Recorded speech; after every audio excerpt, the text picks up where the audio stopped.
The University of Udine has launched its annual Student Day, welcoming thousands of high school students to learn about its academic programs and campus life.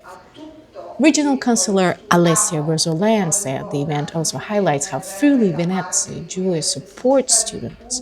through scholarships, housing, and incentives aimed at attracting young talent to study and work in the region.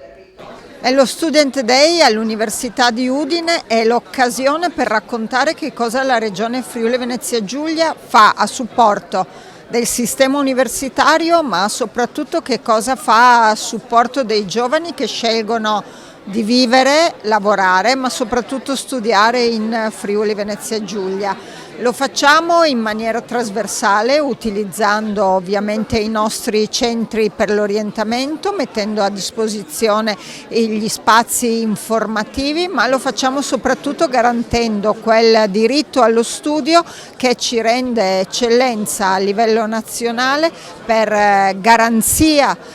di erogazione delle risorse a tutti gli aventi diritto. Regione Friuli Venezia Giulia crede che la permanenza